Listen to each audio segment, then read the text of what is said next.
I would love to introduce our first speaker for the afternoon. We're about to be hearing from OMD, who are going to be addressing the question of, is the internet making us smarter? So please join me in giving a very warm welcome to our speaker, Dara Maher, Senior Director of Digital at OMD.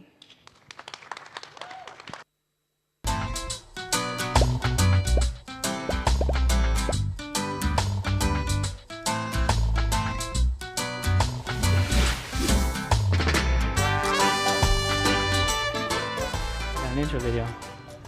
Thank you. Yes, my name is Dara, and I'm going to be trying to answer the question of whether or not the internet is making us smarter. I'll try and speak slowly so that you understand my accent as I go, but in order to talk this topic, I'm going to be looking at technology in general, the internet, how these things impact the knowledge that we have and that we retain, and the type of trust that we have in all of the information that we get today, and ultimately how us as advertisers have taken advantage of this to get through to people and reach them. So we'll start off with technology. It's important to note that every new technology at one point in time has been highlighted as the potential end of civilization. So Socrates said that knowledge stored is not really knowledge at all. If you don't have something in your head, there's no point in having it in books because there's not much use to you. You can't carry it around. And TV has always been seen as something that dumbs us down, the idiot box, and we spend hours in front of the TV every day. But maybe it hasn't really made us any stupider. It's a great device for having education, but there has been studies that shown that too much TV increases cognitive aging. The fact is that technology has made us individually dumber, individually smarter, and collectively smarter. Allowing people to specialize means that they're more productive and more efficient at certain sets of tasks, but that means it's at the expense of other tasks, and those things have to be picked up by other people. And that's where the rest of us come in as communities. And then we lower the barriers for entry for other people using machines. So for example, using Windows on your machine rather than having to learn how to code, or using an automatic car rather than having to use a manual transmission. These are all examples of how we lower the barriers to entry for ourselves using technology. And it's impacted our everyday life. So everyone, I'm sure, remembers when this device came into their life back in school, and your teacher told you very specifically that you won't be able to carry this with you all the time. So the implication is you need to know the math because you won't have a calculator with you when you really need it. And then we started to carry around technology that had calculators in them. And then very shortly, the idea that you don't have a calculator with you every minute of the day is a little bit laughable. And imagine now how you use that to tally up bills, or if you work in a media agency, you constantly see people. We're not really doing the math ourselves. We don't have to. The technology has made it that bit easier for us. And the fact is that our memory isn't limitless. We've always been looking for ways to offset the memory onto other people or other pieces of technology. So there might be people in your tribe whose job it was to remember these certain sets of tasks. And we do the same thing with technology. So imagine having to submit some kind of presentation or any type of document where you didn't have spell check. It's absolutely terrifying to think that you won't be able to use it when you really need it. And we need it a lot. And it's led to the idea of digital amnesia, where we don't remember things because of the technology that we have. So if anyone had this phone, the Siemens C25, fantastic phone in the day, but it had a big flaw in that although it had a phone book, it didn't recognize the numbers as they came in. It didn't tell you Peter is calling or Ita is calling or anything like that. You had to remember some of the digits within the numbers. And that's probably the last time that I remember anybody's phone number. That's nearly 20 years ago. And a lot of the research shows the same thing, that half of people in the UK don't know their parents' numbers. And almost 60% of people don't know their workplace numbers. So if you're new to Dubai in the last couple of years, the chances are you now have a complete new set of phone numbers and you don't know any of them. And why would you? You carry them around all the time in your pocket. So if we look specifically at the internet and whether or not it's made us smarter or dumber, there is actually a widespread belief that the internet is making us dumber. And there's three things particularly that get called out to reinforce that message. So the first is the decline in attention span. We went from very detailed books to essays to blogs to microblogging to emojis to get our points across and communicate with each other and tell stories as we do in advertising. And then we skim topics really fast and we think that we understand all of those things. There's also now an inability or an unwillingness to memorize things. And why would you when you have search at your fingertips the whole time? And imagine if you're not friends with someone on Facebook, how would you ever remember their birthday? And the same with other anniversaries and things that you would use your calendars for. It's all digitized, and we don't need to remember it anymore. But this is the more sinister side of it, that now anyone can appear knowledgeable online, and we have a real trust problem. Can you trust what you're reading and the information that you're taking on board all the time? Because we're receptive to get a lot of this misinformation in. And that famous cartoon that says on the internet, nobody knows you're a dog, is just as relevant now as it was 25 years ago when it was first released. So if we look at attention span specifically, the internet has changed how we consume information, and it's changed how we read things. So there was a study done in the University College in London, and they looked at their own login details from their own research sites, and it showed a clear form of skimming. People weren't reading in detail what they were supposed to be studying. They're just taking little bits of information. And that's because the online reading style encourages us to do that. It promotes efficiency and immediacy. We're supposed to power browse through things, and now we're easily distracted because there's so much going on around us. So think about how you would read a book. It's a sequential set of information. The author has to take you on a journey from A to B, and you haven't really got anywhere to go. Whereas online, everything is hyperlinked together, and you have the right to jump around. You're even encouraged to jump around from one thing to another, and you may never get to the end of a story. When we read, we typically read at about 200 words per minute. But if you're reading this now, you're reading at about 300 words per minute, Little Red Riding Hood. And it's basically telling you that our brains can adapt to these things all the time. And that's what we've always done as people. We've always adapted to the different ways that information is being thrown at us. So just this small change in how the information is presented to you can increase your reading speed by 50%. And we're able to do that as people. The problem is that we're all very distracted. There's too much going on. So this is a typical scene from, I'm pretty sure, anybody's living room. And the problem here is that you're never really paying attention to any one thing. So you don't know what happened in the movie. You don't know what the cliffhanger was in the recent thing that you were watching because you're not really paying attention. And that means that you're less likely to remember any of the content that's being put in front of you, whether you're actively trying to consume it or not, because you're too distracted. And other medias have had to adapt to that form of distraction that we now have. So, for example, if you're watching news, you're seeing tickers and scrollers with headlines, with new news, with comments, with weather, with every type of information that you can get. And that's just to try and keep you entertained and keep you locked on that for a little part of time. Even ads now appear within shows as you're watching them instead of in between them, because they don't really know how long they'll get your attention for while they finally have it. The tabloids have often had really short, snappy pieces of information to, first of all, pull your eyes in to get you reading and then keep you there. And now even tabloids have started to do the same thing. So it keep getting shorter and shorter and more distractive, and you could argue a little bit dumber. So what does this actually mean for advertising? Well, this is a chart from Digiday a couple of years ago, and it looked at the impact of Snap ads and how long people were actually watching them for. This is just one advertiser. And it showed that 70% of people skipped by 3 seconds. And that might be something to do with how the platform is actually used, but the implication, again, is clear. You don't have long to get people's attention. So if you're trying to advertise something, that gives you a very, very short window. And YouTube have often really talked about this to say, don't just take the standard advertising that you have on TV and plonk it online. You need to build something specifically for online. And if you do, you'll be able to hold that attention for much longer and ultimately get your message across. So I'm not sure if it really means there's a declining attention span or if we're actually getting smarter and learning how to get around advertising that we have no real interest in. But that only makes it harder for us as advertisers. So if we look at the impact on memory, because of the unwillingness to memorize, there has been some studies that show that millennial memories are actually degenerating. So in some cases, they've been found that they're more likely to forget what day it is or where they left their keys than the 55 to 65-year-old group looking at exactly the same thing. And it's a big problem because facts are actually woven into the types of ideas that we come up with. If you don't have that back-end information, if you don't know all the things that you should know, how are you supposed to come up with those new ideas? And it's difficult to remember because we're always distracted. Your internet is basically becoming the external hard drive for everything that you have. So one thing the internet has definitely done is made us think that we're smarter. And this is a piece of research from, they basically took 2 sample groups, and they asked them how knowledgeable they thought they were about a couple of set of topics. On one hand, one group had access to the internet, and the other hand, they didn't. And it's simple. How much do you think you know about this? Not how much do you actually know. And hands down, every single time, the people who had access to the internet thought they knew more about the topic than the people who didn't. So it's a bit of a safety net. You carry it around with you all the time, and you think that you're smarter than you really are. And it's sort of appealing because you can use search to find pretty much anything that you want. So if anyone has ever ran AdWords accounts from search accounts, you'll actually see the crazy things that have triggered some of your ads. So for example, while running ads for a finance client back in Ireland, I'd often find people that had searched specifically for their bank account.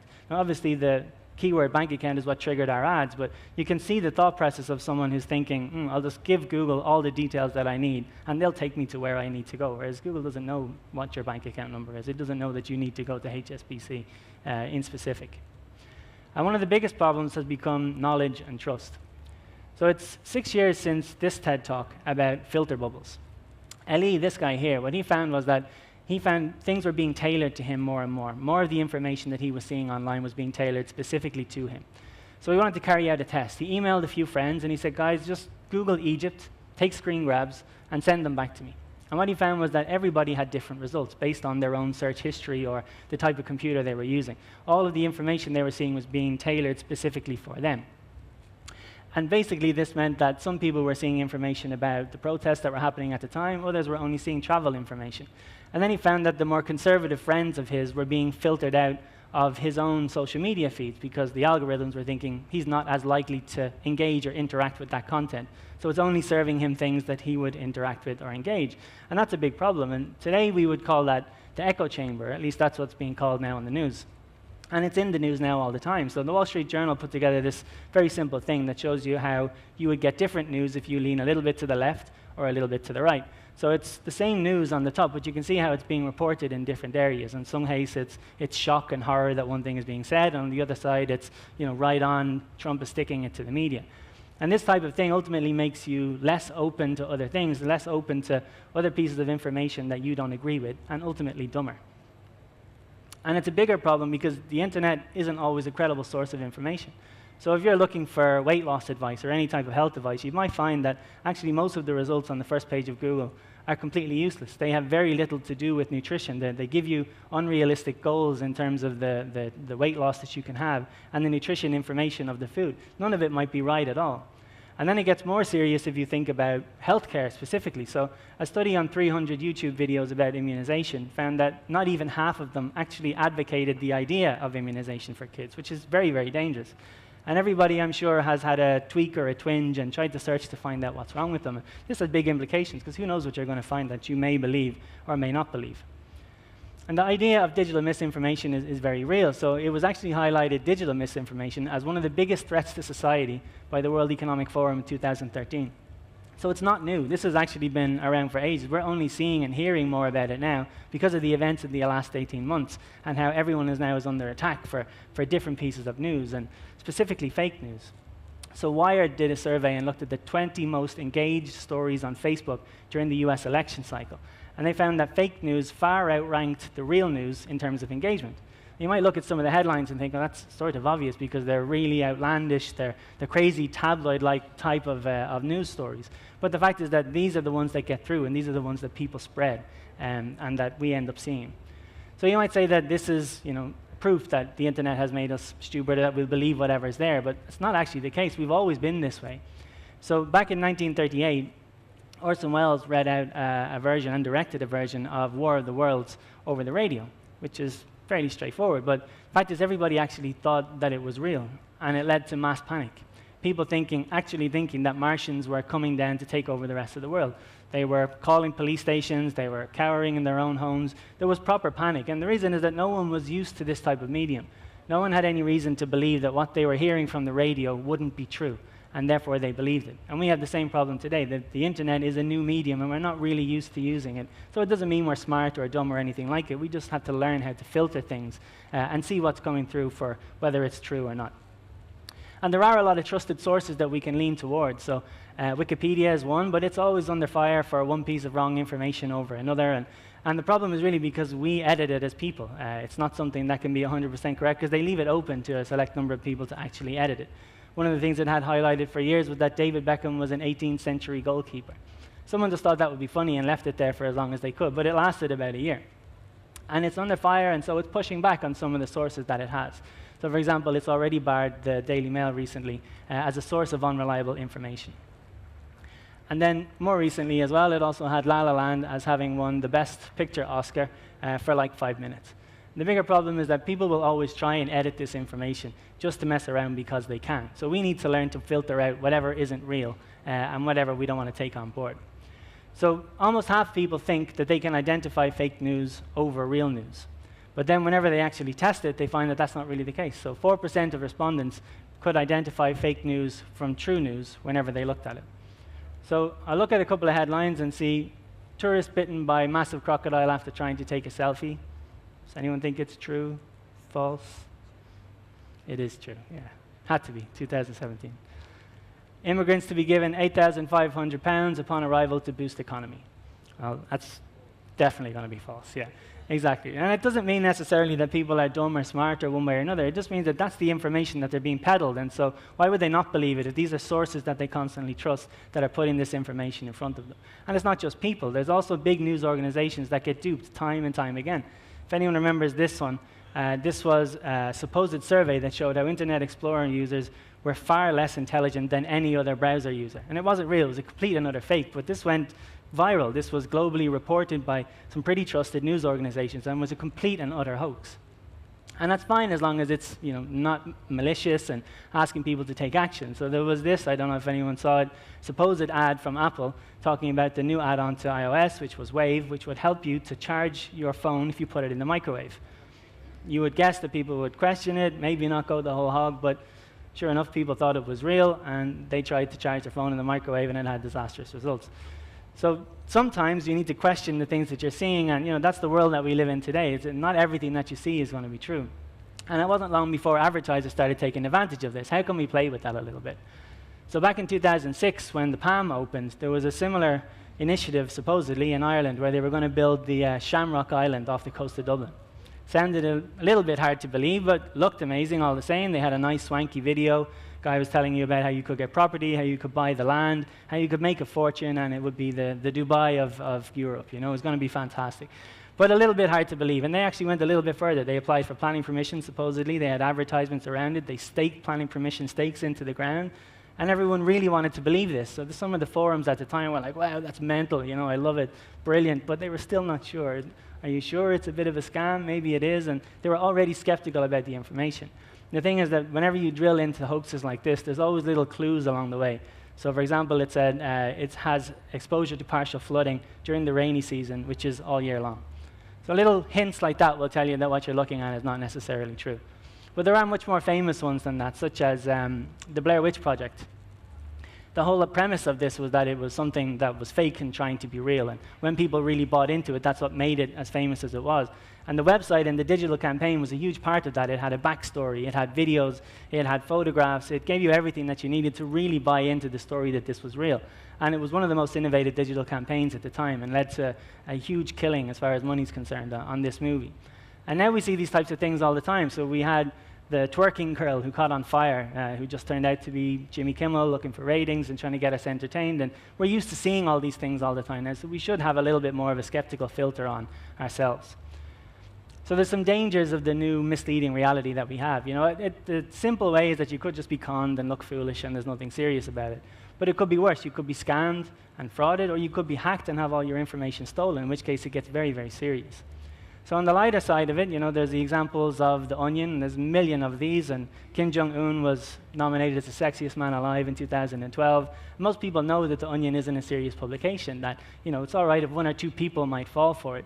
But Chinese state media then ended up congratulating Kim Jong-un on being nominated as sexiest man alive in 2012. So when you see entire states and news organizations fall for these things, it makes us feel a little bit better. It's like, okay, maybe I'm not as bad as I was. And you could have a whole presentation on The Onion alone, but I won't. But only one more, which was when the Mecklenburg Republican Party asked how they had never heard of the 19-year-old son that supposedly showed up to speak at one of Obama's events, as The Onion were talking about it. And the reason's obvious. He doesn't have a 19-year-old son, but they didn't quite get that The Onion is a joke. And there's a million examples that are just like that.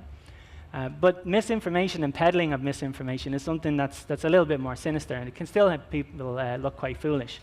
So the idea of the straight banana is one of the oldest Euro myths that's around. So it was used quite successfully during the Brexit debate in the UK, which is the EU regulation is so stringent, it's so hard on us here in the UK that they even want us to have straight bananas, and they won't let us grow anything that isn't straight.